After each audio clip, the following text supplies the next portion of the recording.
అసలు ఎంతమంది జనాభా ఉంటుందన్న అక్కడ?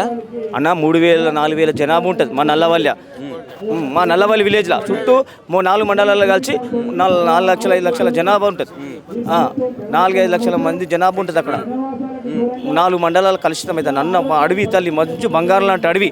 ఆ చుట్టూ కూరగాయలు పంపిస్తాం, హైదరాబాద్కి పంపిస్తాం. ఆ కూరగాయలు స్వచ్ఛమైన కూరగాయలు పంపిస్తాం మేము.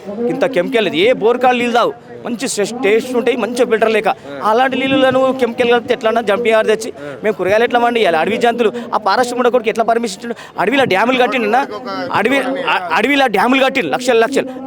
ఆ డ్యాములలో ఈ కలుషితమైన వాటర్ పోతుంది. ఆ వాటర్ ఎందుకు కట్టిన డ్యాములు? జీవరాశుల కోసం, అడవిలో ఉన్న మూగ జీవాల కోసమే కదా నువ్వు వాటర్ తాగానికి. ఆ తాగే వాటర్ కలుషితం అయితే ఆ జీవులు చచ్చిపోవా? అసలు ప్రభుత్వం వచ్చి దీని గురించి ఏదన్నా ప్రజలతో మాట్లాడే ప్రయత్నం చేసిందా? దీనికి ఎప్పుడు మాట్లాడలే. దొంగ అప్పుడు పెట్టుకురు, వాళ్ళ సంతకాలు చేసుకు ఊరుగాను పటాన్చోరు ఏ లీడర్ రాలేదు, ఎవ్వడు కూడా రాలేదు. అంత దొంగలు కలిసి మా ఊరిని దోసుకుంటారు. అందుకే మేము ఇంత దూరం వచ్చినాం. సంగారెడ్డి కలెక్టర్ ఆఫీస్కి అడుగుతాను, ఆమె కూడా రాలేదు, లేఖ తీసుకుని ఇంత దూరం అయినా వచ్చినాం. మేము అసెంబ్లీ ముట్టడైనా ఇస్తాం. ఇంత దూరం వచ్చిన సావానికైనా రెడీ ఉన్నాం. నిన్న మా తోటి రైతు చచ్చిపోయాడు. ఆయన బిడ్డ పెళ్లి పెట్టుకుంటూ గుంట అమ్ముదామన్నాడు, భయాన్ని తీసుకుంటూ. వాడు నాకు వద్దన్నాడు. పెళ్లి ఏం చేస్తాడు? గుండె పొట్టుతో చచ్చిపోయాడు, పికర్ చేసి దీక్షలనే చచ్చిపోయాడు. అందుకే ఇలా పెద్ద ఎత్తున వచ్చినాం. ఇంకా పెద్ద ఎత్తున అసెంబ్లీ ముట్టడిస్తాం. ఇదేం ప్రభుత్వం అన్న? నాకు అర్థం కాదు. రైతు నీ ఇంటికాడ మా చెత్త తెచ్చి నీ ఇంటికాడే చూకుంటావు, అసెంబ్లీ కూడా వచ్చుకుంటావు. నీ ఇంటికాడ నువ్వు హైదరాబాద్ చెత్త తెచ్చి మా ఇంటికాడ వస్తాడు, మేము ఎట్లా ఊకుంటాం? నాకు అర్థం కాదు. అది అడవి, నువ్వు పంట పొలాలు చుట్టూ పంటలు. హైదరాబాద్కు కూరగాయ పంపిస్తున్నామంటే మొత్తం మాది. చూడిపో నువ్వు ప్రకృతి మొత్తం ఎట్లుందన్న, అంత మంచి ప్రకృతి లేస్తావు. అడవి తల్లిని కాపాడుకునే బాధ్యత లేదా నీకు? అడవిలో జీవాలు కాపాడుకున్నాం మేము, ఖచ్చితంగా అడవి తల్లిని కాపాడుకుంటాం. మా నల్లవల్లిని కూడా కాపాడుకుంటాం. మంచి అడవి అన్న. అడవి తల్లి చూస్తే నీకు ఇక్కడ కరెంట్ పోతే గాలి వీరో ఆడ చూడిపో, స్వచ్ఛమైన గాలి, ఏసీ కంటే సూపర్ గాలి, ఎంత మంచిగా ఉంటుంది తెలుసా? బ్రహ్మాండమైన గాలి. అలాంటి వాతావరణం కలుషితం చేస్తావాను చెప్పు. నువ్వు ఏసీలు ఉంటావు, మేము గంటలు అనకమా పక్క పంటి పిడుగులు పడ్డా కానీ మేము కష్టం చేస్తామన్నా. మీరు 24 hours డ్యూటీ చేయరు, మేము డ్యూటీ చేస్తాం రైతులం. పక్క పంటి పిడుగులు పడ్డా, తుఫాన్ కింద తుఫాన్ పడ్డా మీకు బెండకాయలు కానీ ఏ కూరగాయలైనా వాన పడ్డాయని వదిలేం. మీకు నేను సరఫరా చేస్తాం మీకోసం.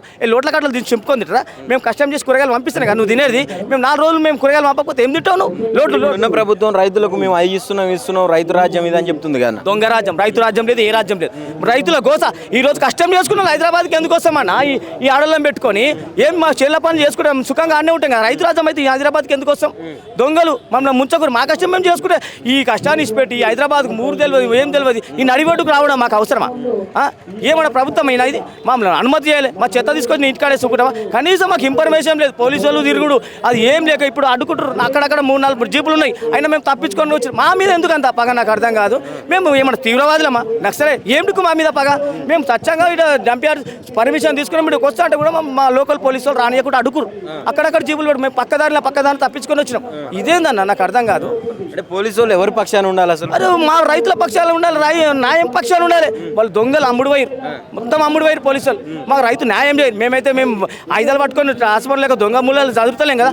మేము ప్రజలము ఇక్కడ ప్రశాంతంగా ధర్నా చేయనీకి వస్తే మా పనులను కూడా అడ్డుకోనికి ఎంబడబడ్డారు. మేము తప్పించుకొని ఏం పాపం చేసినామన్న రైతులము? ఇలాంటి కోసం పెడుతున్నావు. రైతు కలకల కంపల్సరీ ముడుతుంది. రైతు ఏడ్చిన విషయం ఎద్దేడ్చిన విషయం ఎన్నడూ బాగుపడదన్నా. మీరు గ్రహించుకోరి.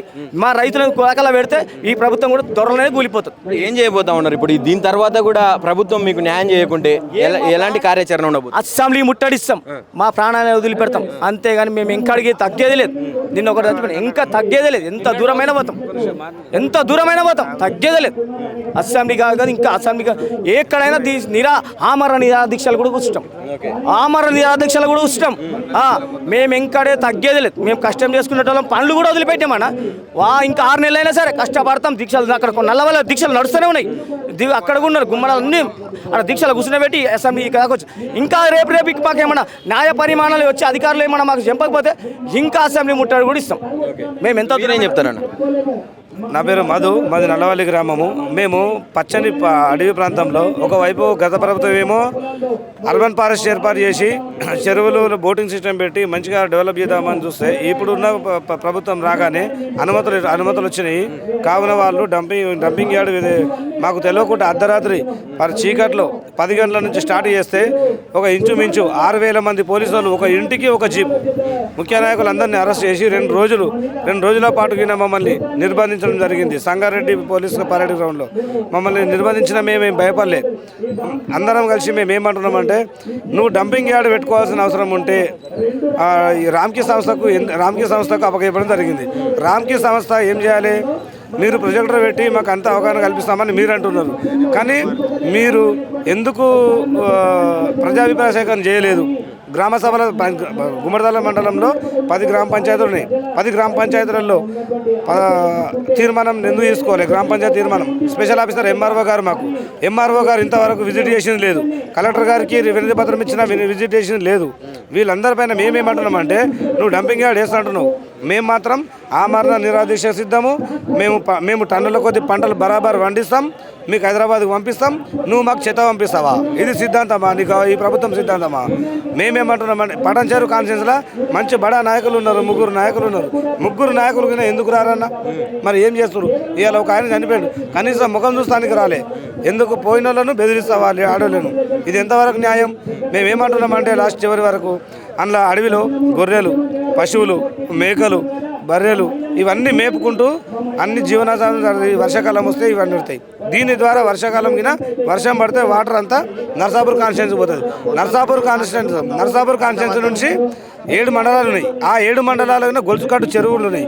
ఆ చెరువుల నుంచి సుమారు 33 లక్షల మంది జనాభా 30 లక్షల మంది జనాభా వాళ్ళు కనుమరుగైపోతారన్న. ఫస్ట్ మేమైతే కనీసం ఒక 2 ఏళ్ళైనా బతుండొచ్చు, కానీ వాళ్ళు మాత్రం స్పాట్లో అది అయిపోతుంది. మేమేం కోరుతున్నామంటే, ఎంఆర్ఓ కానీ కలెక్టర్ కానీ రాలేరు కాబట్టి, ఆర్డీఓ కానీ ఎవరు రాలేరు కాబట్టి మేము ఏమంటున్నామంటే, అదే 70 దగ్గర నేను ఎకరా భూమి ఇస్తాం, అందరం తలా మంచి 10 గుంటలు వేసి ఎకరా 2 ఎకరాల భూమి ఇస్తాం. మీరు గెస్ట్ హౌస్ కట్టుకొని ఉండూరి. రామ్కి సంస్థానికి నేను 10 ఎకరాలు ఇస్తాను, ఉండమను. ఎందుకంటే నేను ఒక ప్రాణం పోయింది, కూతుర్లో పెళ్లిళ్ళు చేయాలి. ఆయన నువ్వు తిరిగి ఇస్తావా? సీఎం రేవంత్ రెడ్డి తిరిగి ఇస్తాడా? మేము ఇస్తాం, మేము భూమి ఇస్తాము, నువ్వు ఇల్లు కట్టుకోండి, గెస్ట్ హౌస్ కట్టుకోండి. అదే 70 తీసుకుపోయి హైదరాబాద్లో జాగా ఎక్కడ లేదా అది తీసుకురావచ్చి రింగ్ రోడ్డు దగ్గర పక్క ఎయిర్పోర్ట్స్ అకాడమీ దగ్గర 20 కిలోమీటర్ల అని పరిధి ఒక లిమిట్ ఉన్నది, దాన్ని దగ్గర వేయడం ఎంతవరకు సమంజసము? మీరు కూడా దయచేసి అక్కడికి వచ్చి మీరు చేయలేరు కాబట్టి మేము మాత్రం ఆమరణ చేస్తాం, అసెంబ్లీని ముట్టడిస్తాం. మా ప్రాణాలు పోయినంత వరకైనా మేము సిద్ధంగా ఉన్నాం. యువకులమున్నా మేము టన్నుల కూరగాయలు పంపిస్తున్నాం కదా, ఇప్పటి నుంచి మేము కూరగాయలు పంపించే చూస్తాం. వాళ్ళకు హైదరాబాద్ వాళ్ళ నాయకులకు ఏం బుద్ధి చెప్పాలో మేము ఓటింగ్గా బహిష్కరించాలని మా జేఎస్ తరఫున మేము గ్రామాల తరఫున అందరం నిర్ణయం తీసుకున్నాం. మండల వ్యాప్తంగా 7 మండలాలు, నర్సాపూర్ కాన్స్టిట్యున్సీ 7 మండలాలు ప్లస్ పటాన్చెరు కాన్స్టిట్యున్సీ 4 మండలాలు, ఈ 4 మొత్తం 11 మండలాల తరఫున ఎలక్షన్లు వచ్చిన సీఎం గారు ఎప్పుడు ఎలక్షన్లు పెట్టినా మేము ఓటింగ్ బహిష్కరణ పక్కా చేస్తాము. ఇది మాత్రం ఆయనకు అర్థమవుతలేదు. ఎందుకు పర్మిషన్ ఇచ్చినావు? ఇప్పుడు నువ్వు వచ్చినావు, నువ్వు కనీసము ఎందుకు విజిట్ చేస్తలేవు? అధికారులు వచ్చారు, సర్వే చేయమని చెప్పారు, ఉన్న ప్రకారం సర్వే ఎందుకు చేస్తలేవు?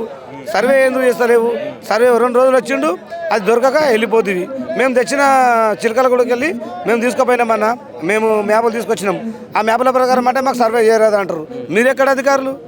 ఇది న్యాయమేనా? ఇది ఎట్లాంటి కార్యాచరణ చేపట్టబోతున్నారు మీరు? ముందు 6 గ్యారంటీలు లేకున్నా సరే అన్న, మాకు రైతు బంధు లేకున్నా సరే, ఏ కళ్యాణ లక్ష్మి ఇస్తాడు ఏవి లేవు, తెలిసే పబ్లిక్ అంతా ముదలి ముక్క చిన్నపిల్లల కాడికి చెప్తారు.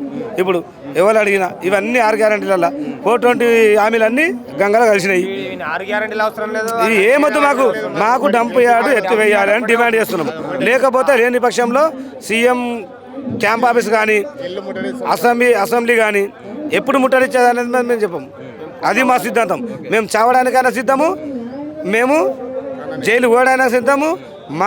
మా పిల్లల కోసం మా పెద్దలు చెప్పినటువంటి సిద్ధాంతం ప్రకారం పచ్చని అడవిలో ఎవరైనా పెడితే అడవిని కాపాడమని చెప్పేసి ఒక ఫారెస్ట్ అధికారి ఒక రైతు ఒక నాగలికి ఒక కట్టె కొట్టుకొస్తే కేసు చేసిండు.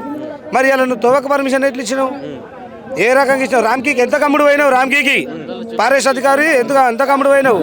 నువ్వు అపాయింట్మెంట్ ఎందుకు? ఒక కలెక్టర్కి వినపతం వస్తే గేట్ దగ్గర కూర్చుని ఎందుకు ఇవ్వలేవు? నువ్వు కలెక్టర్ ఎందుకు బయటకు రాదు? కలెక్టర్ ఎవరు? ఈ ఎమ్మెల్యే ఎవరు?